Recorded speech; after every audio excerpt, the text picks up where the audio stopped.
Hello, fellow robots out there in internet land. I am Sobertron, and welcome to the next episode of Titancraft Season 6 here on Tangotech's Patreon server. And as always, guys, if you want to join me and this fantabulous community, all the information you need to join this Patreon server is down in the description for Tangotech's page.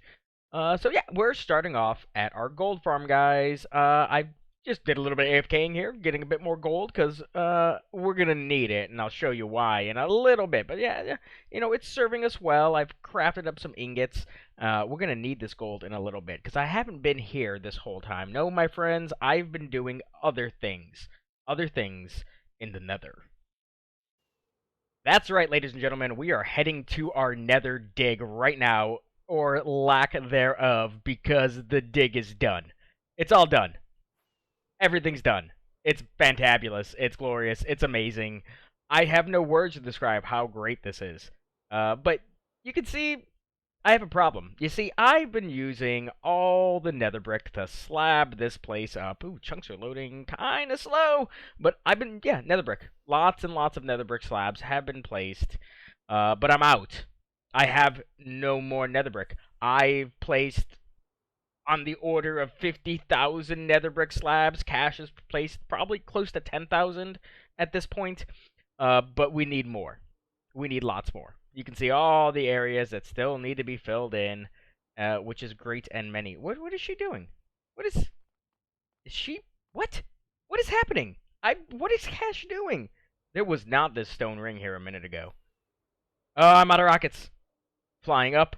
Science for the win. Thank you, rockets, for getting me up there. But yeah, we are out of nether bricks. Completely out. All of these shulkers are full of nether bricks. Some of these were... There was even a couple double chests up here that had them in it. And we are completely out. The solution to that is... I have lots of netherrack. All of those shulkers are filled with netherrack. And there's even like a double chest down here, I believe, that also has like... probably a shulker's worth of shulkers. Yeah, all of these are also netherrack. My problem is, I have 24 furnaces to my name. 24. So we need to fix that, guys. So here we are back at base, and I wanted to show you guys just why I need a much better furnace situation. You can see in the walls there, in the corner bits, from many episodes ago, I placed in 24 furnaces. Now, 24 furnaces, it's okay, you know, but it's all manual. There's no automation to this whatsoever. You put the items in, they come here, you grab them. Cool. So I've done a bit of math, guys. A bit of math. And it would take me 7 hours to smelt all the netherrack I need to finish those nether bricks. And that's literally me standing here for 7 hours, putting stuff in, taking stuff out, just constantly going, all 24 of those furnaces. I can't be bothered to do that. I lose my mind. So instead, we are going to be building our super smelter after many months of waiting to do this. I'm not going to make it. So our super smelter is going to go over here. Okay, on this wall right here, there's a sign there. It says smelter and caches. Hi. You're very hunched right now. Anyway, our super smelter is going to go right behind this wall here. Let me go up top to show you, though. I've got some space constraints. So that line of netherrack right there is where our hot springs ends. Right here is the most southern end of our hot springs. So I need to do one of two things. I either need to push this thing way far out, or I need to curve it around to the side. Now, the way this smelter works, it's actually pretty modular. If you wanted, you could literally just run the line of furnaces all the way down and all the way back, and you'd be good. We tend to snake them to make our footprint a little bit smaller. So what I was thinking was... Oh, by the way, we're doing 320 furnaces, guys. 320. That's a lot. Anyway, snake them back and forth. Generally, I go 20 down and 20 back. That kind of creates a little pod. Then we got 4 of those, and then there'll be another 4 on that side. But I'm thinking I might want to go 40 down and 40 back. And that would reduce the width by half. It would double the length, but that's fine. For my space constraints, we're probably going to end up doing that. But what I'm thinking is I need to do what I did with our gold farm. I need to start with the end in mind. and create the room where all these items are ultimately going to end up. And I'm thinking that from our edge of our little platform there, or actually right there, is where the wall is I showed you a minute ago. You can still see Oh, she's moving.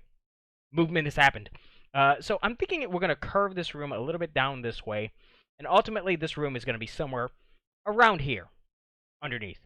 And then I can build a room underneath that for our furnace itself. But that's a lot of work. I need to plan some stuff out a little bit. I need to get in a call with Cash so we can figure this stuff out. Hello again, Cash. And yeah, so let me dig this area out, get that room kind of sorted, figure out where it's going to go. Yeah. Figure out where that's going to go, and I will be back with you guys in a moment. It is a new day, and we have a new hole freshly dug out thanks to the speedy work of Cash and I. A little difficult because we did have a river just kind of snaked its way through here. But one interesting thing is that sometimes you plan things the best you can, and other times it just doesn't work out. This is our hot springs right here. Literally, we went up right to the edge of it. It's pretty fantastic. I had to show that to you guys before I close it off because it's literally like right there at the edge, and I love that. Yeah, we didn't plan it, and it just worked out that way. So kudos to us for not screwing this up. And man, my frames are on the struggle bus right now. Looking back at base, so much going on there. Let's look this way. Maybe it'll be a little bit better. So I've got this hole dug, and I've got some redstone bits, and I'll try to explain not how each little circuit functions, but how ultimately everything's going to go. So we've got some dispensers in there, and that's where these shulkers are going to come out. So everything we're going to smelt has to be in shulker form. There's no way to just manually send in one stack of items. That's what our 24 furnaces inside our storage room are for. So what I'm going to do is I'm going to do a little test for you guys to show you everything that's going to happen here. And I'm going to use both these to demonstrate two different things. First thing I want to demonstrate is just once these shulkers enter the system, which I haven't actually built that system yet, to actually distribute them evenly, they're just going to instantly fire. So let's grab the one with the iron nuggets first, and it should just fire out there. And then we have another one, just a few items in it. Okay, so there is our shulker box full of 5 stacks of iron nuggets. So there should be by default a minecart in there, but system's not done yet, so I'm doing this on the fly. And this will fill up over time. Now once this minecart is filled, it's detected by that comparator over there, and it'll trigger this sticky piston to retract, and the minecart will go on its merry way to start fueling furnaces, or putting items to smelt into furnaces. But once the shulker's empty, there's another comparator up here that sends a redstone signal up and around, and it'll cause that shulker to break. There's a couple more sticky pistons there. It'll extend, and it'll get sucked up by this hopper here. In previous editions of this kind of super smelter design that my friend Nexus built, and he's amazing. Let's watch first, guys. There it goes. Minecart goes on its merry way. Shulker gets sucked up by the hopper, and new shulker comes out.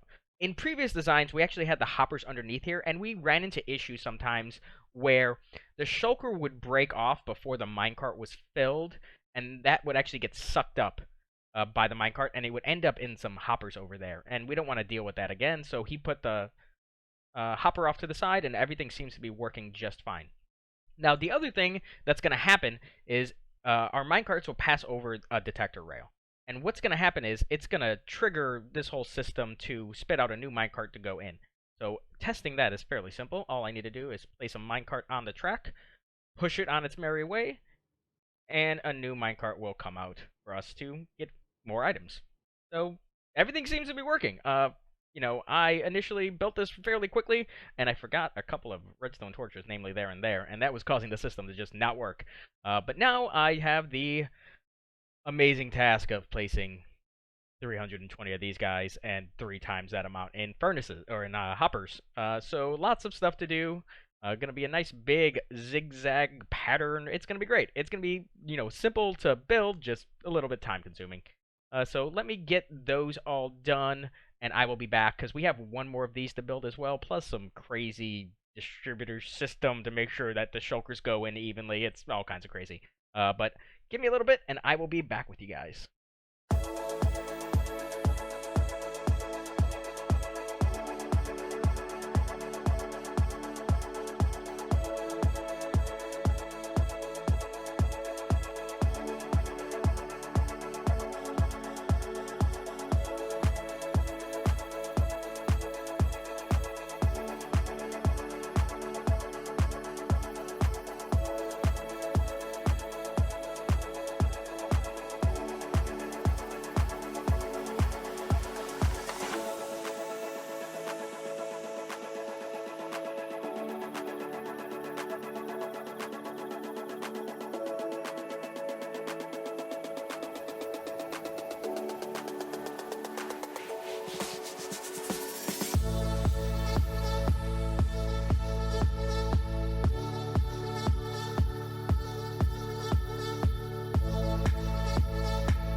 I just realized that this is episode 21. Lucky 21. That's a good number.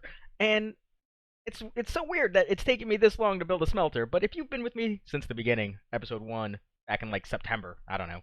Thank you. Thank you for joining us. Just nice having you here. But enough about me. Let's look at this guy. So, this actually went a lot quicker than I thought. It's actually only been 2 hours since my last clip. So, just a ton of repetitive block placement. That's all it took. Very simple, very easy. One thing I want to show you guys is we, in previous iterations of this smelter design, installed these redstone lamps. And what this will do is, if for some reason a shulker does end up in here, it won't go inside the furnace, and the redstone lamp will go on, indicating that there's an item stuck in there. The other cool effect that it does is, as the minecart is working its way around, you just see this kind of trailing edge light show happening, which is pretty cool, which is generally why we light it up pretty well. But in addition to installing all this, I also installed this kind of Shulker Distributor.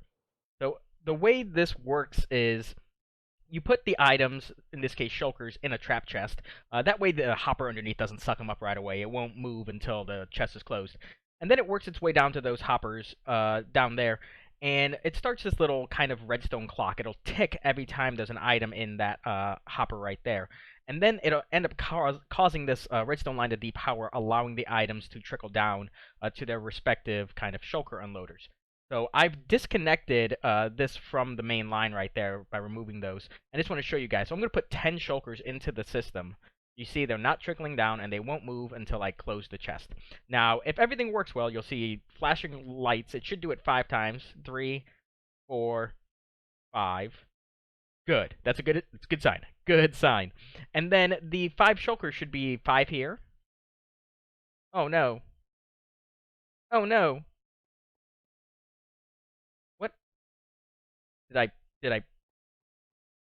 There it is. Oh, okay. Heart attack. It just took a second. Oh god. I was so scared. I tested this earlier and it worked fine.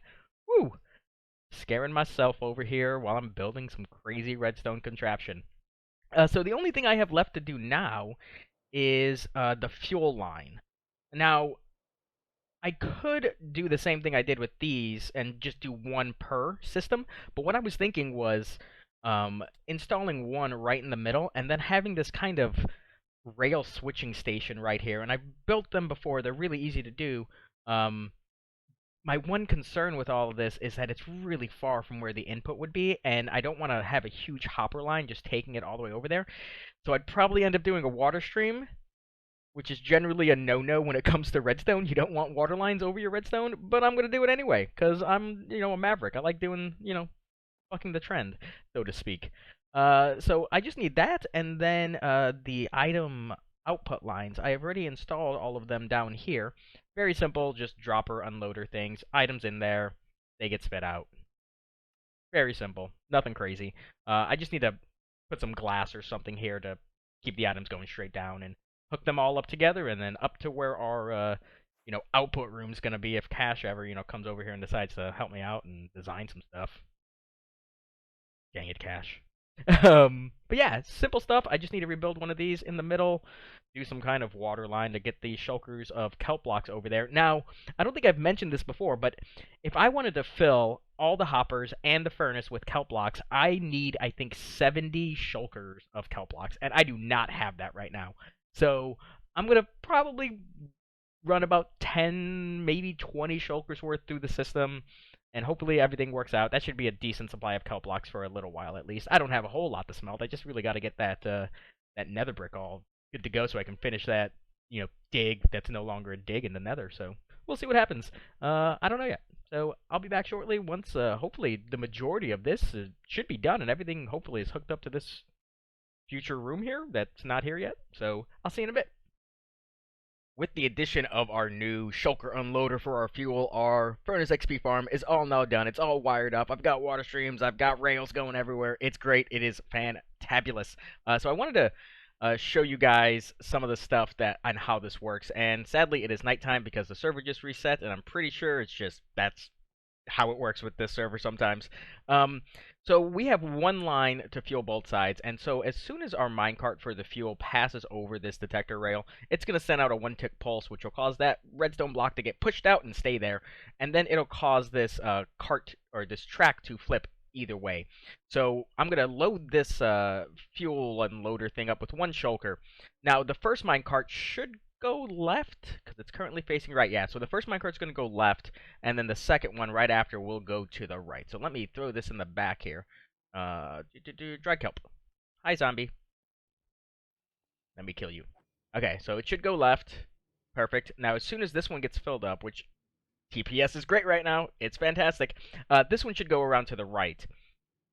But I'm also having a slight issue, and it has to do with a server setting, and it has to do with how entities process out of what I call the Pez dispenser. If you guys don't know what Pez is, just look it up. P-E-Z. Pez. It's candy. Okay, should go right. So yeah, if I walk too far away, those entities don't process fast enough, and it has to do with trying to keep lag down and the server running as optimal as possible. So sometimes if I'm too far away, the minecarts just simply don't drop down. Sometimes they do, sometimes they don't. So I need to be like right. You can see the minecart didn't drop. I need to be right next to this thing as it's working. Otherwise, yeah, it just doesn't. And it goes the same for our other two unloaders for our furnaces as well, which is a little upsetting, and it's going to have to cause me to change some stuff that I kind of had planned. In the past, what we've done is there's a bubble vader right here, and we've literally just stood on this and loaded up shulkers manually, because in the past I actually had a furnace, smelter double this size, so items were just spitting out of this thing, and there's no hopper system that could keep up with it. But I'm going to have to put up a couple walls of double chest to actually, because I'm going to have to AFK down there for this to actually work. But I want to show you guys, the full glory of this. So I need to hop down here.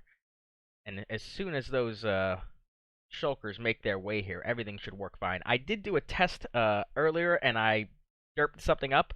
I forgot to put levers there and there.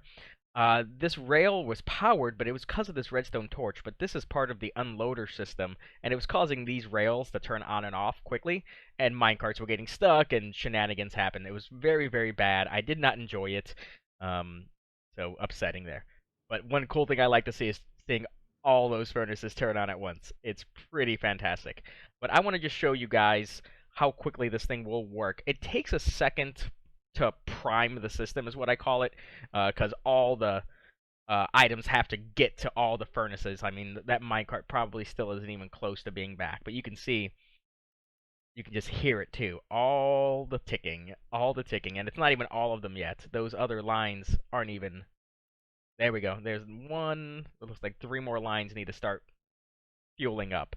But really, really quickly, you'll start getting like an inventory worth of items if you just stand here for a minute. And this is literally what we did, except it'd be nice to do it up top there. But for right now, what I need to do is, one, stand here and get all of these, nether bricks. But also, we need to finish designing that room up there. I don't know if you saw it, but we did do a bit, just playing around, seeing what we liked. I had that pillar in the middle, and I think it'd be really cool to see all the items flowing up through that central pillar. But not sold on that yet. Me and Cash still need to talk a bit. But for right now, yeah, you can just see. This thing is super insane. I love it. It's fantastic. But let me finish this up and get some other stuff going. The other thing I want to do is I want to get a glass roof over this thing, because I am very scared about other items falling into those hoppers that I just don't need that badness in my life. So I'm probably going to take a ton of glass from storage and cover all of that up just to make things and my life a whole lot easier. So it's been a couple days since my last clip, and honestly, I wish I would have recorded all of this as a separate episode, because there was tons of shenanigans that took place with me and Cash. But over here, what I've done a few things redstone, not really redstone-wise, but efficiency-wise. So this little water line here will feed our fuel. So kelp blocks, shulkers of kelp blocks will enter the system. It'll go down the line and enter the fueling station. And then this line right here will return all the empty shulkers from all 3 of our shulker unloaders. And I've also placed the glass roof I talked about earlier. That way, no unnecessary items enter those hoppers down there, because that causes tons of badness that I don't want to happen. It happened once, accidentally, and I don't want it to happen again. But we're going to go inside and look at what Cash and I have done, and probably, I would say, 88% of this was cash. I deserve 12% of the credit for the room down there. Um, One thing I did decide on was that we weren't going to have a single entranceway, so this thing is going to get covered back up. Flying into this thing from the inside would be very bad because the bridge is right over it. So we opted for a dual entryway design for this room. And I think it'll ultimately be best because no matter what side you come in, it's a pretty clear path into the room itself. I might have to shave off a couple blocks here. I tried flying in here earlier and it resulted in badness. It's not done yet, but I can't be bothered to finish it right now because I am super tired of doing all this amazing room. And like I said, I didn't do most of this. I did a lot of the roof. I designed some of the bits, but Cash did a lot of it. And one thing I really, really like is that it kind of tells a story, right? You are a customer, right? You come in here, you say, I want a set of armor, and the mason forger guy behind the counter is like, okay, step over here. And you stand in the little pedestal and he takes your measurements. And you try some stuff on, make sure things fit right. You hop in the changing room, try some stuff on, come back out. He's like, yeah, that looks good. And then you come over here and the master designer designs your armor. He's got his little paper here. He's got maybe an adult beverage. I don't know. I don't know what that is. And he sketches out some designs for our master forger. And he comes over here and he pounds away. He smelts the metal and he comes over to the anvil and knocks things out. Then he comes over to the water quenching and he dunks it in water. He pounds it out some more. And I think it's really, really cool. I absolutely love how this room tells a story. Design-wise, the only things I've done in here is this kind of weird feature in the middle here. I don't really know what to do with this. It just kind of looks kind of cool. I love using the crying obsidian. We got a bit of it, so I threw it in there. And I did these kind of water vators here on the sides that I designed. So it's great when it's running. All the items just flow up both sides and enter our storage. But Cash is honestly the hero here, designing all of these little stations that tell that story that just makes this place feel a little bit more, awesome. I don't know how else to describe it. It looks awesome. Oh, I did the ceiling too, guys. And I like the ceiling. I think it looks pretty good. But that's it, guys. That's all I got. Until next time, you guys have a good one.